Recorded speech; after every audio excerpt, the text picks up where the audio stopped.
What if addiction isn't just a bad habit, but a desperate cry from your soul? Begging to be heard. Carl Jung, the pioneer of depth psychology, saw addiction as more than a failure of will. To him, it's a hidden message from your unconscious, a sign of a deeper wound waiting to be healed.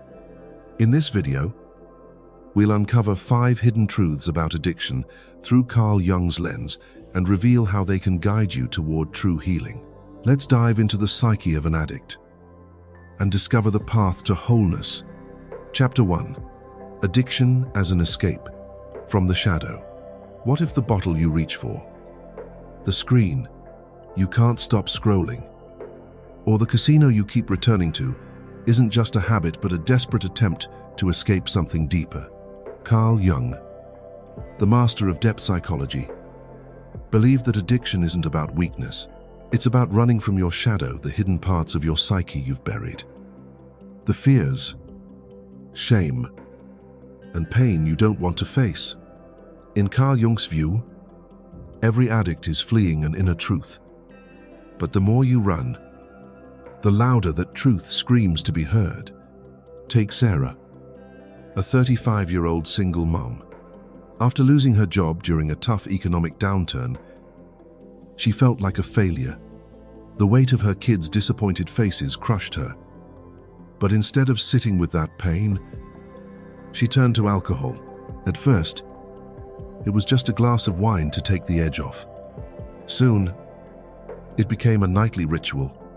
2, 3, 4 glasses until she couldn't sleep without it. Sarah wasn't just drinking to relax. She was drinking to drown out the voice inside that whispered, "You're not enough." That voice, Carl Jung would say, is her shadow, the unacknowledged part of her psyche, holding all the insecurities and self-doubt she refused to confront. Carl Jung taught that the shadow isn't your enemy, it's a part of you. It's the collection of emotions, memories, and traits you've pushed away because they feel too raw, too shameful, or too dangerous to face. For Sarah, her shadow held the grief of her job loss, the fear of failing her kids, and the shame of feeling unworthy. But when you ignore your shadow, it doesn't disappear. It festers, growing stronger in the dark, until it finds a way to express itself, often through addiction.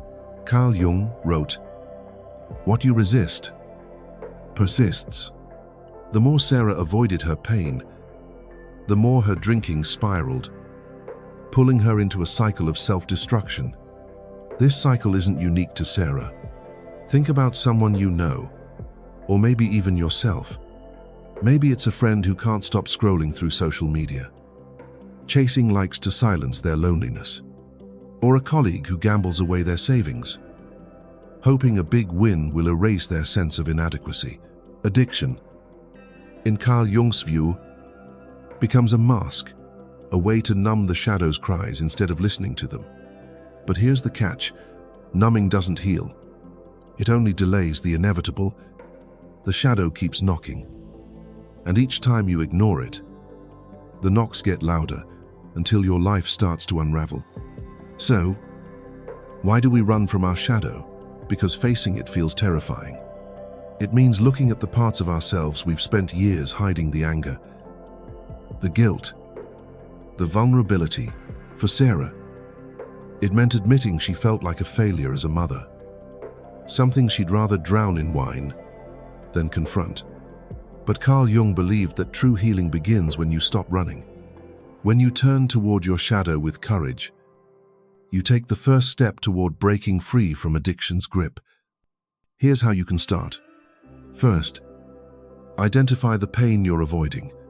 What's the feeling you don't want to face? For Sarah, it was the shame of her job loss. Grab a journal and write it down. Don't hold back. Let those raw emotions spill onto the page. Carl Jung called this active imagination, a way to dialogue with your shadow and bring it into the light. Next, find a safe space to process those feelings. Talk to a trusted friend, a therapist, or even join a support group where you can share without judgment. The shadow loses its power when it's no longer a secret. Addiction might feel like a life sentence, but Carl Jung saw it as a wake-up call, a sign that your psyche is begging for attention. By facing your shadow, you're not just fighting a habit, you're reclaiming your power. As Carl Jung reminds us, the shadow isn't your enemy, it's your teacher, guiding you back to wholeness. If only you're brave enough to listen. Chapter 2. A misguided search for meaning. Have you ever felt a deep, aching void inside you? One you can't quite name, but you'd do anything to fill. Maybe you've chased a fleeting high, a rush of adrenaline, or even a mindless distraction, hoping it would silence that restless hunger. What if that hunger isn't just a passing feeling, but a profound cry for meaning, a yearning for something sacred that you've lost touch with? Carl Jung, the visionary of depth psychology, saw addiction not as a random vice, but as a misguided search for the divine. To Carl Jung, every addict is a seeker, desperately reaching for a connection to the numinous, the spiritual spark that gives life, depth, and purpose. But they're looking in all the wrong places. Let's meet James, a 28-year-old graphic designer living in a bustling city. On the surface, James had it all: a decent job, a loving girlfriend, and a tight-knit group of friends. But beneath that polished exterior, he felt hollow. There was a nagging emptiness, a sense that something vital was missing from his life, a purpose he couldn't define. He tried filling that void with the usual distractions, endless Netflix binges, late-night gaming sessions, even throwing himself into his work, but nothing worked. The emptiness lingered, a quiet ache that kept him up at night, whispering questions he couldn't answer. What am I really living for? Why does nothing feel enough? One night, at a friend's party, James was offered a chance to escape that ache. A small pill promised a euphoric high, a gateway to a feeling he'd never known. Hesitant at first, he took it. Within minutes, the world transformed. Colors seemed brighter. Music felt alive. And for the first time in years, James felt connected not just to the people around him, but to something bigger, something transcendent. It was as if the void inside him had vanished, replaced by a sense of unity, a fleeting glimpse of the divine. For those few hours, he wasn't just James, the unfulfilled designer. He was part of something eternal, something sacred. But when the high faded, reality crashed back harder than ever. The void returned, deeper and more unbearable, like a wound reopened. Desperate to feel that connection again, James started using every weekend, chasing a high that grew fainter with each hit. Carl Jung would say, James wasn't just chasing a drug, he was chasing the numinous, the spiritual essence that Carl Jung believed we all long to touch. Deep within our psyche lies the collective unconscious, a shared reservoir of universal symbols, archetypes, and spiritual truths that connect us to something greater than ourselves. In ancient times, this longing was met through rituals, ceremonies guided by elders, wrapped in myth, where substances were used as sacred tools to commune with the divine. But in our modern, desacralized world, those rituals are gone. There are no elders, no myths, no sacred containers to guide us. So, the addict, like James, becomes a lost pilgrim, mimicking an ancient quest for transcendence, but without the structure or meaning to hold it. The substance that once symbolized a portal to the gods now devours the spirit, leading not to clarity, but to collapse. What makes this search so tragic and so human is that the addict often doesn't even know what they're looking for.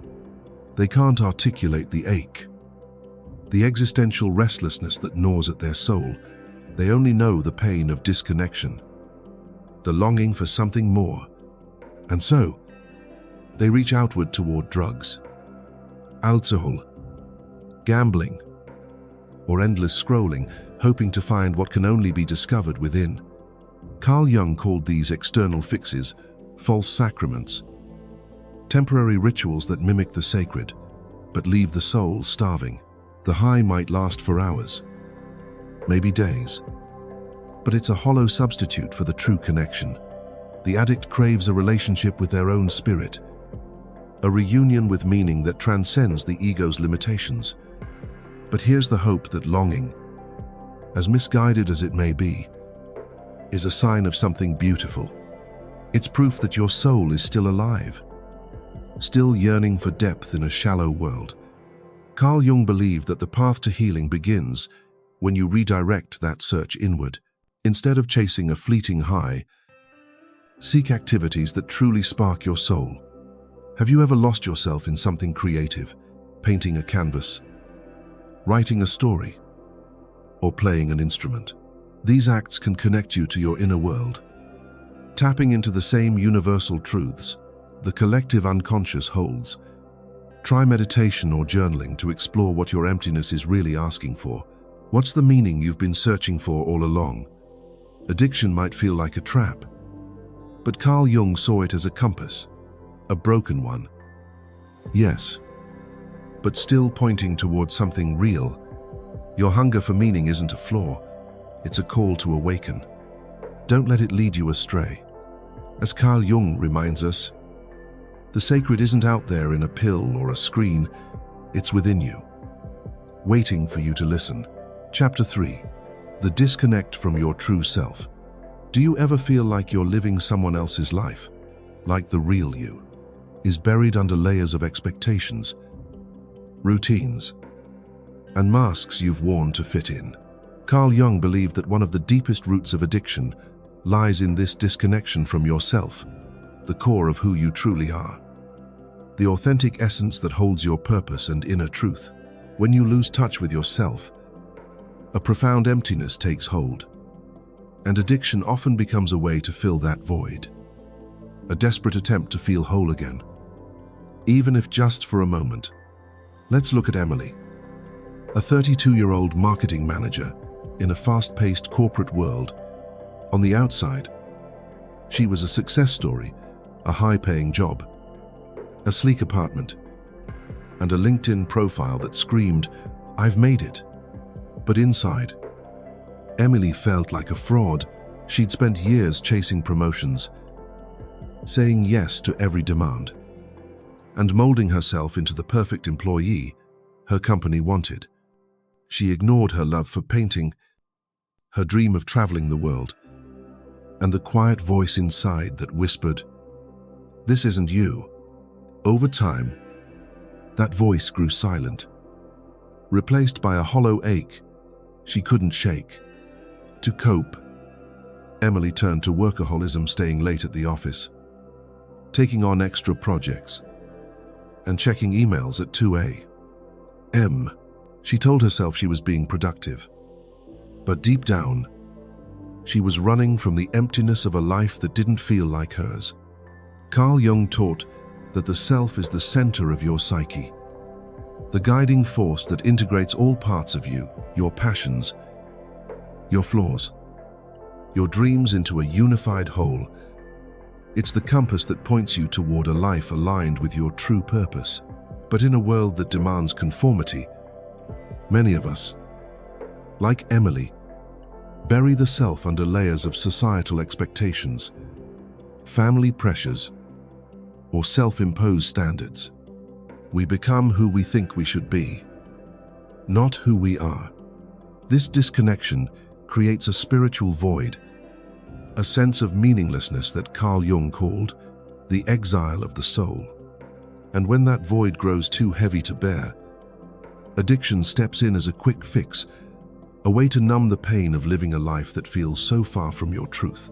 For Emily, her addiction to work wasn't about ambition, it was about distraction. Every late night at the office was a way to avoid the questions she didn't want to face. Who am I outside of this job? What do I really want from life? Carl Jung would say that Emily's workaholism was a symptom of her disconnection from her self, a sign that she'd lost touch with the artist inside her. The dreamer who longed for freedom. The more she ignored that inner truth, the deeper her emptiness grew, and the more she clung to her addiction as a way to feel in control. But control is an illusion when you're running from yourself. The self doesn't stay silent forever. It demands to be heard, often through the chaos of addiction, forcing you to confront the life you've been avoiding. Have you ever felt this disconnect in your own life? Maybe you're addicted to something else, social media, food, or even relationships, because it helps you avoid the question, who am I really? Carl Jung believed that addiction thrives in the gap between who you are and who you pretend to be. The more you live out of alignment with yourself, the more you'll seek external fixes to ease the pain of that misalignment. But those fixes are temporary. They might distract you for a while, but they can't fill the void that comes from living a life that isn't yours. So, how do you reconnect with yourself and break this cycle? Start by carving out quiet moments to listen to your inner voice. Set aside 10 minutes each day to sit in silence, no phone, no distractions. Ask yourself, what do I truly want? What makes me feel alive? Let the answers come without judgment. For Emily, this meant rediscovering her love for painting, spending weekends with a canvas, letting her creativity flow, and remembering the joy she'd buried under her corporate mask. Carl Jung called this process individuation, the journey of aligning with yourself by honoring your authentic desires. You might also try journaling your dreams. As Carl Jung believed, they're a direct line to your unconscious, revealing the truths you've forgotten. Addiction often signals that you've strayed too far from yourself, but it's also an invitation to return. As Carl Jung reminds us, the self is your North Star. It's always there, waiting to guide you home. The question is, are you ready to listen? Chapter 4. The Self-Destructive Cycle of the Shadow. What happens when you keep running from the parts of yourself you don't want to see? They don't just disappear, they fight back, pulling you into a vicious cycle that can feel impossible to escape. Carl Jung called this the shadow, the hidden, repressed parts of your psyche that hold your deepest fears, shame, and unresolved pain. When you ignore your shadow, it doesn't stay quiet. It leaks into your life, often through addiction, creating a self-destructive loop that deepens your suffering. Carl Jung believed that addiction isn't just a habit, it's a battle cry from your shadow, demanding to be seen. And the longer you ignore it, the tighter the cycle grips you. Let's meet Daniel, a 40-year-old accountant who seemed to have his life together. He had a stable career, a family, and a reputation for being dependable. But beneath that facade, Daniel carried a secret shame, a gambling addiction that started small but grew into a monster. It began with a few online bets during a stressful tax season in 2024. He told himself it was just a way to unwind. But after losing $500 in one night, instead of stopping, he doubled down, betting more to win it back. The more he lost, the more he gambled, convinced that the next win would erase his failures. Within a year, he drained his savings, lied to his wife, and racked up $20, nil in debt. Daniel wasn't just chasing money, he was running from a deeper truth, the shame of feeling like he'd never been good enough. A wound that stretched back to a childhood of constant criticism from his father. Carl Jung would say Daniel's gambling wasn't about the thrill, it was about his shadow. That shadow held the pain of his father's harsh words, the belief that he was a failure, and the fear of being unworthy of love. Instead of facing those wounds, Daniel buried them, hoping they'd stay hidden. But Carl Jung taught that what you repress doesn't vanish, it festers, growing stronger in the dark. When you refuse to confront your shadow, it finds a way to express itself, often through compulsive behaviors like addiction. For Daniel, every bet was a way to silence the voice of inadequacy, but each loss only amplified it, pulling him deeper into a cycle of self-destruction. Carl Jung wrote, "Until you make the unconscious conscious, it will direct your life, and you will call it fate." Daniel thought he was in control, but his shadow was running the show. This cycle isn't just about gambling, it can show up in any addiction. Maybe you know someone who drinks to numb the guilt of a past mistake, only to wake up with more regret. Drinking again to escape the shame. Or perhaps you found yourself binge eating after a stressful day, hoping food will quiet your anxiety, only to feel worse about yourself. So you eat more. The shadow creates a loop. You avoid your pain, turn to addiction for relief. But the addiction deepens your pain, making you avoid it even more. It's a spiral that feeds on itself, and the longer it spins, the harder it is to break free. Carl Jung believed that this self-destructive cycle isn't a sign of weakness. It's a sign that your psyche is desperate for integration, for you to finally face what you've been hiding. So, how do you stop the cycle? The first step is recognizing the pattern. Ask yourself, what am I really running from? For Daniel, it was the shame of never feeling good enough. Sit with that question, even if it feels uncomfortable. Next, interrupt the loop by seeking support. Addiction thrives in isolation, but it weakens when you let others in. Tell a trusted friend about your struggle, or join a support group. There are online communities in 2025, like forums on Reddit, or virtual AA meetings, where you can share without judgment. Daniel found solace in a local support group for gambling addiction, where he finally opened up about his father's criticism and realized he wasn't alone. Carl Jung called this shadow work, bringing the hidden into the light, where it loses its power to control you. The self-destructive cycle of the shadow might feel like a life sentence, but Carl Jung saw it as a doorway to transformation. Your addiction isn't just breaking you, it's begging you to heal. As Carl Jung reminds us, the shadow doesn't destroy, it reveals. The question is, are you ready to stop running and start listening? Chapter 5. Healing through a spiritual awakening. What if the pain of addiction is not a curse, but a call to awaken, a sacred invitation to rediscover who you truly are? Carl Jung believed that the only true cure for addiction lies not in willpower or abstinence alone, but in a profound spiritual awakening, a transformative encounter with your inner world that reshapes your entire being.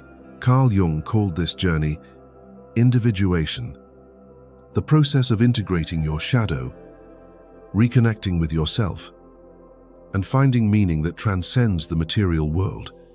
For an addict, this isn't just recovery, it's rebirth, a chance to rise from the ashes of their struggle and step into a life of wholeness. Let's meet Rachel, a 38-year-old artist who battled a decade-long addiction to prescription painkillers. It started after a car accident in 2015, left her with chronic pain. But the pills quickly became more than medicine.